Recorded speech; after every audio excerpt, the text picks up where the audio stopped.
டிட்வா புயல் காரணமாக இலங்கையில் சிக்கித் தவித்த தமிழ்நாட்டைச் சேர்ந்தவர்கள் பாதுகாப்பாக சென்னை வந்தடைந்தனர். தமிழ்நாடு அரசின் துரிதமான நடவடிக்கையால் பாதுகாப்பாக தாயகம் திரும்பியதாக மீட்கப்பட்டவர்கள் தெரிவித்தனர்.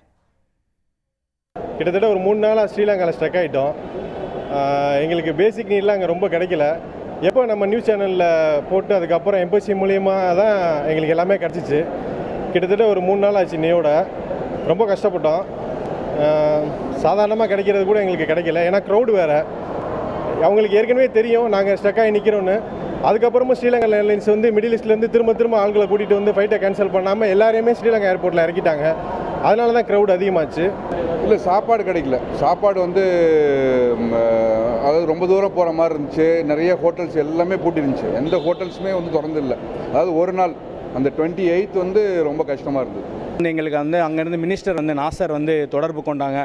அவங்களோடத்துல வந்து நாங்கள் வந்து டைரெக்டாக கம்யூனிகேஷன் பண்ணிகிட்டு இருந்தோம். அங்கேருந்து அப்புறம் அங்கே இந்தியன் எம்பசியில் உள்ளவங்களுக்கு காண்டாக்ட் பண்ணி அங்கேருந்து எங்களுக்கு உதவிகள் வந்து கிடச்சிச்சு. கொஞ்சம் லேட்டாக கிடச்சாலும் அதுக்கப்புறம் அவங்க நல்லா சப்போர்ட் பண்ணாங்க. சாப்பாடு கொண்டு வந்து கொடுத்தாங்க, தண்ணிலாம் கொண்டு வந்து கொடுத்தாங்க. உடனுக்குடன் செய்திகளை தெரிந்து கொள்ள சன் நியூஸ் பெல் ஐகானை கிளிக் பண்ணுங்கள்.